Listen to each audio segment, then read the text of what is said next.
all of our economic theory, all of our business practice, all of our public policy, they were all developed during an era of scarcity.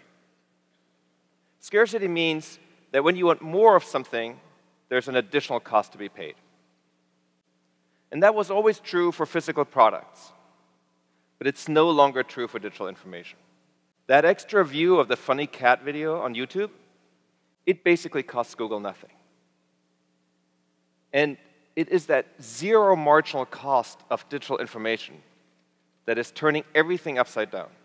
It used to be, for instance, that we would select first, then edit, and then publish. Now we can publish many, many things, select a few, and edit those. It used to be that people had to go to investors, raise money, then make a product and hope that people would buy it. Now you can present your vision for your product to thousands of people, have them contribute, use that money to make the product that you know people want. It used to be that people were very guarded about how something worked.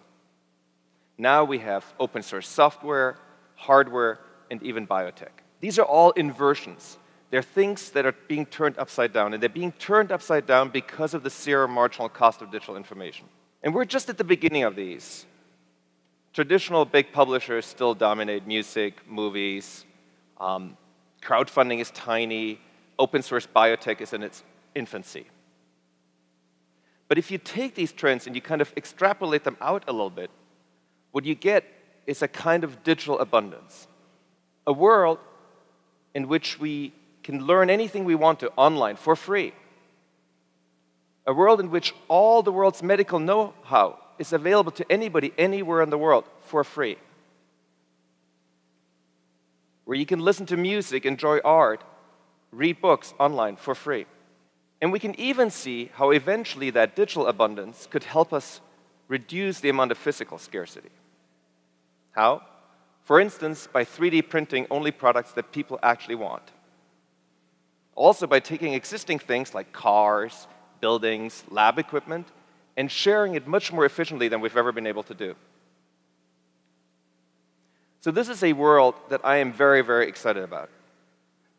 But we're not going to get to this world simply through more technology.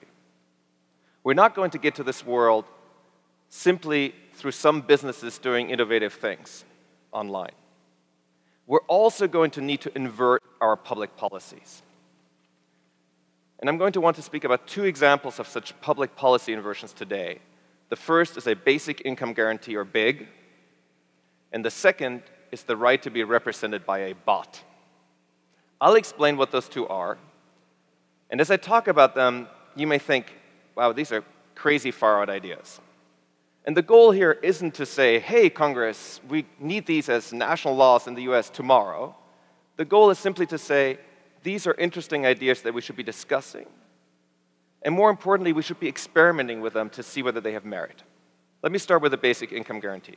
It's quite a simple idea. It's the idea that the government should pay everybody above a certain age, say 16, some amount of money every month or week. It's called basic because it's supposed to cover your basic needs: food, clothing, shelter.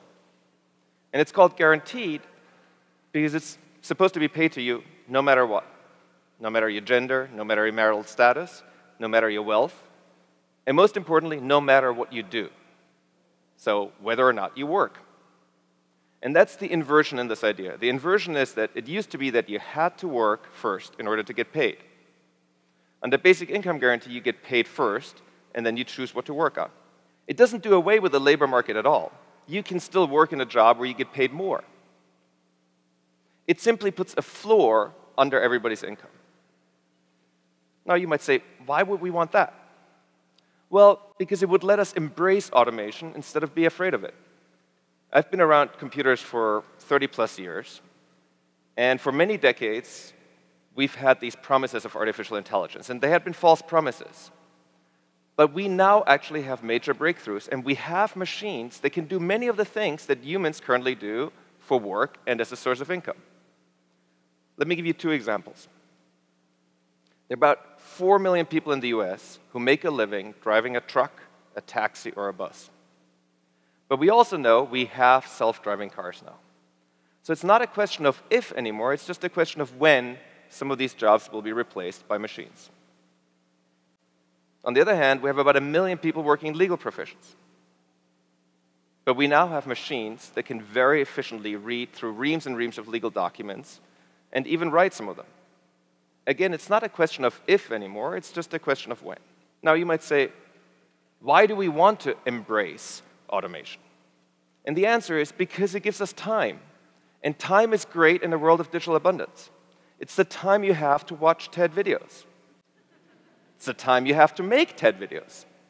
So in a world of digital abundance, we want people to have time. We want people to feel they have the time and the resources to learn new things. We want people to have the time and resources to contribute to those things and make them free. And basic income guarantee, BIG, helps with that in a second way. It helps with that because it creates a much broader base of people who can participate in crowdfunding. So instead of saying we need these paywalls around content that keep people out, we can say, no, let's put out free content and then let's fund it on Kickstarter, Indiegogo, Patreon, or Experiment.com for science, or Beacon Reader for journalism. There are many other benefits about basic income that I won't have a chance to really go into detail. For instance, they deal much better with situations of abuse, whether you have an abusive employer or an abusive partner. Basic income gives you a walk-away option from many different situations. There are lots of objections, too. And before I talk about some of the objections, let me point out one more thing, which is this is not a traditionally left or right political idea. It's not a traditionally left idea because it says, in order to finance this, you have to do away with programs like food stamps, means-tested programs, and you have to believe in individual agency. It's also not a traditionally right idea because it wholeheartedly embraces redistribution. It says, let's tax people who make a lot of money, let's tax corporations, and then let's give this basic income to everyone. And as a VC, I kind of like the fact that a lot of the political establishment is sort of ignoring or dismissing this idea. Because what we see in startups is that the most powerful innovative ideas are the ones that are truly dismissed by the incumbents. So what are some of the objections? The first objection that people have is they say, we simply can't afford this. And some of the proposals that people have floated, like paying people several $1,000s every month, in fact, do add up to more than the federal and state households combined. And we do still want some things from the state, right? We want federal defense. We want roads. We want water. We want broadband. So there's some things that we want the government to do. So the interesting thing, though, is I believe it will take much less money. And it'll take much less money because we need to take a dynamic view. We don't need to ask, how much money do you need today? We need to ask, how much money will you need in this world of advanced technology and of basic income guarantee? When we ask that question, what we see is that we already live in a world of technological deflation, and that basic income guarantee will accelerate that. So roughly since the mid-1990s in the US, the cost of consumer durables has already been declining. The things that have been getting more expensive are primarily services, and within that, primarily education and healthcare. Now, basic income guarantee will actually help reduce both of those. How?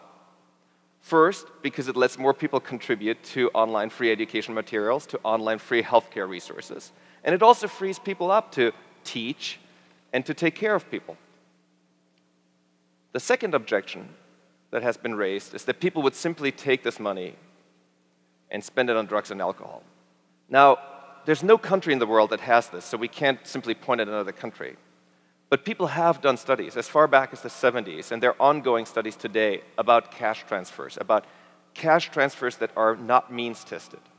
And the World Bank has just published a review of these studies, and what they found in looking at 19 of them is that there's simply no evidence that people wind up spending this money on drugs and alcohol, any more than they would use drugs and alcohol already. The third objection that's often raised is people are lazy. People are going to stop working. Again, the good news is these studies show that this so-called income effect is quite small. People like to do things. People like to do interesting things. And when people were working less in traditional jobs in these studies, what they were largely doing was spending more time with family and friends, more time teaching their children, more time taking care of their parents. So the very two things I said we want more of in order to reduce the cost of education and the cost of healthcare. It also turns out that people working less is not a bad thing overall. If you reduce the supply of labor, you lift wages for everyone. Which is also interesting. You might say, well, why not just raise wages? Why not just have a higher minimum wage? And I'm very sympathetic to that idea. It'll definitely help people who currently have a job. But it doesn't help at all with this concept of digital abundance. It doesn't help people create free online resources. It doesn't give you the time to learn something from these free online resources because you have to have this job to just cover your basic needs. Same goes for just trying to reduce the work hours. So it's only the basic income guarantee that addresses this digital abundance and basically frees us to participate in it. The second inverted idea I want to talk about is the idea of the right to be represented by a bot. A bot is a piece of software that acts on your behalf. Let me make this more concrete. I went on Facebook the other day because I remembered that a couple of years ago I had written something witty on somebody else's wall, and I was trying to remember who it was. Turns out that Facebook makes this quite difficult. You can't actually search your own wall posts. Now, Facebook has all of this data, but for whatever reason, they've decided not to make it easily searchable. I'm not suggesting anything nefarious here, it's just how it is. So now imagine for a moment if my relationship to Facebook, I was able to use a piece of software. I could now instruct this piece of software to go through the very cumbersome steps that Facebook lays out for finding past wall posts and do it on my behalf. That would be one thing. The other thing I could have done is, if I've been using this bot all along, the bot could have kept my own archive of wall posts in my own data store, and I could simply instruct it to search my own archive. Now you may say, well, that's a trivial example. But actually, it's very foundational. It completely inverts the power relationship between networks and their participants. It also inverts the present legal situation. There are lots of laws at the moment that allow networks to restrict to what degree you can use a bot to interact with them. They basically can restrict you to only use the existing application programming interfaces, or APIs, and say only these are legitimate, and on top of that, we can limit how much you can do. Now, to see that this is a very powerful inversion, I want to talk for a moment about on-demand car services. Companies like Uber, Lyft, and Sidecar. If you're a driver today, they each have a separate app. It makes it very hard for you as a driver to participate in more than one network at a time. If you had the right to be represented by a bot, somebody could write a piece of software that drivers could run that would allow them to simultaneously participate in all of these marketplaces. And the drivers could then set their own criteria for which rights they want to accept. Now, clearly, those criteria would include, for instance, what the commission rate is that the marketplace is charging. And drivers would go for marketplaces that charge less of a commission. So you can see in this example how the right to be represented by a bot is quite powerful. It would make it very hard for an Uber or a Lyft or any one of these companies to charge too high a commission, because new networks could come up. A cooperatively owned network, cooperatively owned by the drivers, for instance, and the drivers could participate simultaneously in the new network and the old network. And it's the very threat of the creation of these new networks that would substantially reduce the power of the existing networks. This is important not just for drivers. We're all freelance workers on Facebook and on Twitter and on all these big social networks. Yes, we, in part, get paid through free services, free image storage, free communication tools, but we're also creating value. And it's not just the distribution of value that we're worried about. We're also worried about, what do these companies do? We're worried about questions such as censorship. We're worried about questions such as, are we being manipulated by what's being shown to us in the feed? And at the moment, what regulators are doing is they're trying to come up with ad hoc regulations to regulate each and every one of these aspects. And many of these ad hoc regulations are going to have completely unintended consequences. And often these consequences will be bad. Let me just give you one example. The European Union has said, if you want to have information on people who live in the European Union, you have to keep it on European Union servers. That actually makes it harder for new networks to get started, not easier.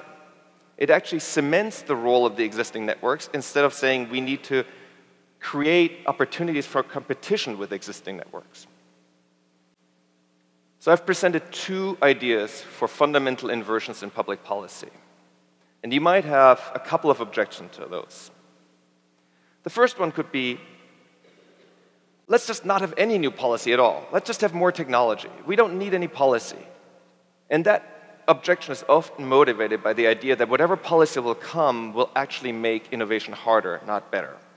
It'll make it harder to get to that state of digital abundance that I was talking about. And if you look at history of innovation, if you take the car, for example, that's always true initially, right? So the early cars were actually steam engines that people were running on the street. And the regulator said, whoa, that's dangerous. You have to have somebody with a red flag walking in front of it. And then the cars got a little better. They said, oh, yep, still dangerous, can't go faster than a horse-drawn carriage. So the early regulation was aimed at slowing down innovation. But ultimately, we only got the benefit of individual mobility because we embraced public policy, because public policy said, here are rules of the road, and public policy said, here are roads. We are actually going to invest in making roads.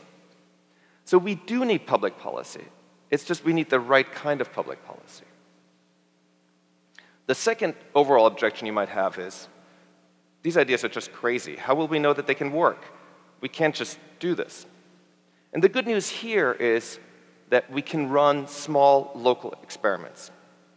We could, in fact, right now run an experiment with 1,000 people with basic income guarantee in a city like Detroit. Detroit has very cheap housing stock at the moment. There are entire buildings in downtown Detroit that are empty. So we could run that experiment, and I think we should. We could run an experiment with the right to be represented by a bot in a city like New York. New York controls how Lyft, Uber, Sidecar, all of these services operate. So New York City could say, if you want to operate here, you have to let drivers interact with your service programmatically. And I'm pretty sure, given how big a market New York City is, these services would agree. So zero marginal cost of digital information gives us a promise. It gives us a promise of digital abundance and ultimately physical abundance.